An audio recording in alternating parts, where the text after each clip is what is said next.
Okay, commercial bank. The commercial bank play an important role in economic and social development of a country. Commercial bank country की economic and social development के लिए बहुत अहम role play करती है. It is a type of bank that provides services such as accepting deposit, making business loan and offering investment. Simple है, commercial bank एक तरीके की बैंक की टाइप्स है जो प्रोवाइड करती है. क्या करती है? प्रोवाइड करती है. हम बोलेंगे एक्सेप्ट करती है डिपॉजिट. किससे? पब्लिक से डिपॉजिट एक्सेप्ट करती है और डिपॉजिट किए गए अमाउंट को लोन की शक्ल में प्रोवाइड करती है. बिजनेस लोन प्रोवाइड करती है और ऑफरिंग इन्वेस्टमेंट. और क्या करती है? इन्वेस्टमेंट करती है. सिंपल है. एक बार रिपीट. कमर्शियल बैंक वो बैंक होती है जो पब्लिक से मनी कलेक्ट करती है एज अ डिपॉजिट की शक्ल में पब्लिक से मनी कलेक्ट करती है, एक्सेप्ट करती है और डिपॉजिट किए गए अमाउंट को बिजनेस लोन प्रोवाइड करती है. सेकंड पार्टी को एज अ लोन प्रोवाइड करती है और इन्वेस्टमेंट करती है. क्लियर है? Function of commercial bank. अब कमर्शियल बैंक के फंक्शंस की बात करें तो बेसिकली तौर पे दो तरीके के फंक्शन परफॉर्म करती है.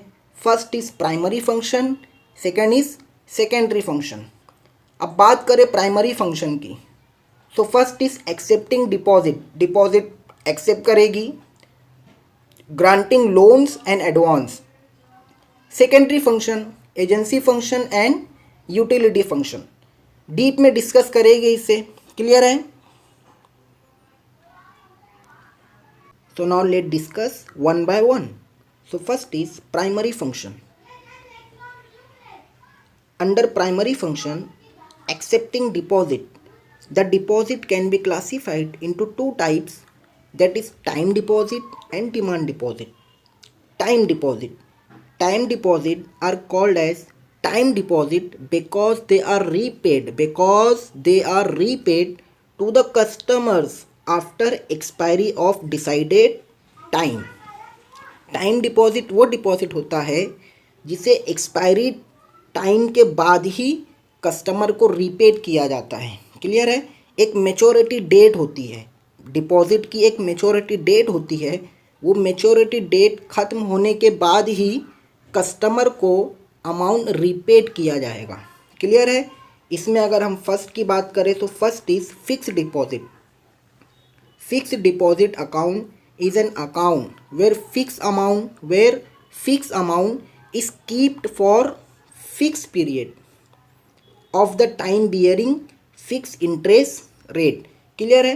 फिक्स डिपॉजिट की बात करें तो इसमें फिक्स पीरियड के लिए डिपॉजिट किया जाता है और जिस पर bank fix rate of interest provide करती है. क्लियर है? Fix deposit, fix amount, fix period, fix rate of interest. Fix amount, fix period, fix rate of interest. Clear है? Rate of interest is very high. Normally withdrawal of amount is not permitted before maturity date. Clear है? Maturity date से पहले amount withdraw नहीं कर सकते. Fix deposit में maturity date से पहले अमाउंट विड्रॉ नहीं कर सकते. However depositor can withdraw amount before maturity date. Clear है? for which bank will reduce the interest rate. अगर डिपॉजिटर मेच्योरिटी डेट से पहले अगर अमाउंट विड्रॉ कर लिया या करना चाहता है तो ऐसी सूरत में क्या पंगा हो जाएगा? ऐसी सूरत में बैंक रेट ऑफ इंटरेस्ट क्या कर देगी? कम कर देगी, रिड्यूस कर देगी. Recurring deposit. It is operated by salaried persons and businessmen having regular income.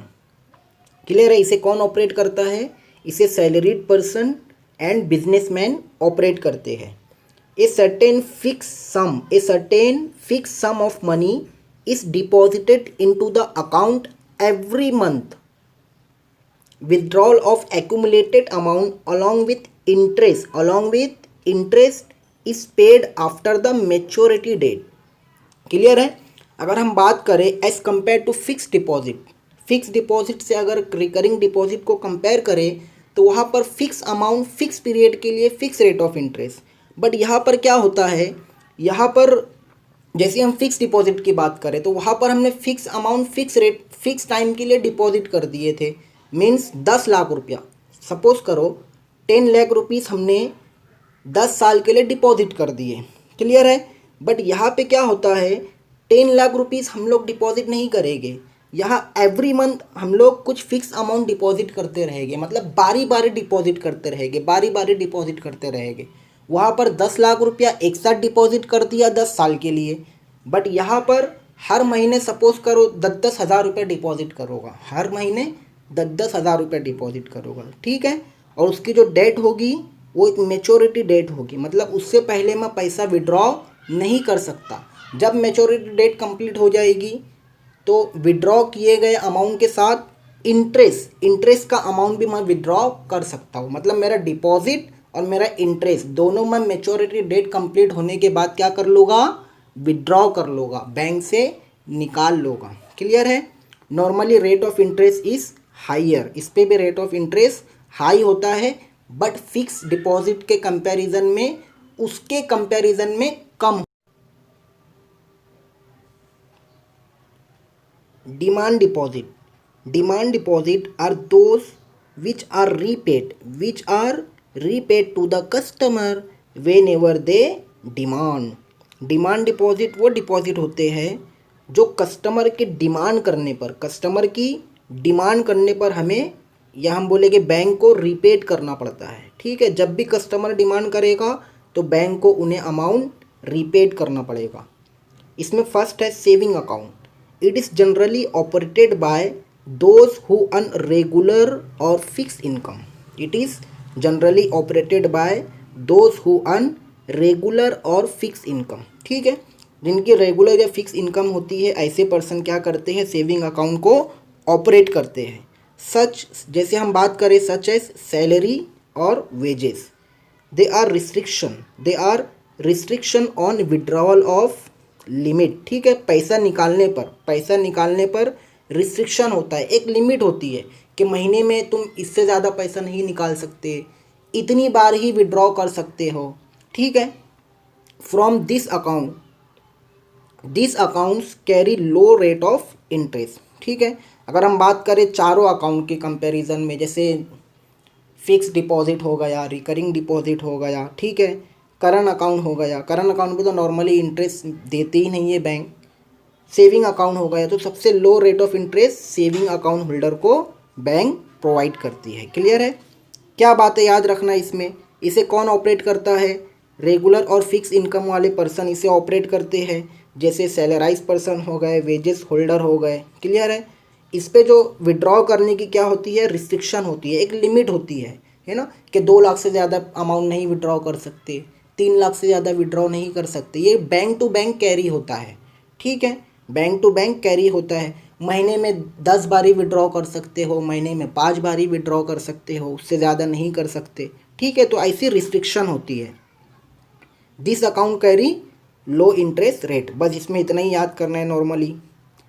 Current account, this account is operated by business firm. ठीक है। जो बिजनेस फर्म होती है वो क्या करती है, करंट अकाउंट को ऑपरेट करती है। एंड अदर कमर्शियल ऑर्गेनाइजेशन, और इसके अलावा जो अदर कमर्शियल ऑर्गेनाइजेशन होती है, who have regular banking transaction, जिनके बैंकिंग ट्रांजेक्शन रेगुलरली होते रहते हैं। ठीक है। In this account there is no restriction, इस पर किसी भी किस्म का रिस्ट्रिक्शन नहीं होता, जबकि सेविंग अकाउंट पर होता है। On deposit and withdrawal, amount deposit करने पर विड्रॉ करने पर कोई रिस्ट्रिक्शन नहीं होता। नो इंटरेस्ट, बहुत इंपॉर्टेंट है, no interest, current account holder को बैंक किसी भी किस्म का इंटरेस्ट नहीं देती, नहीं प्रोवाइड करती है।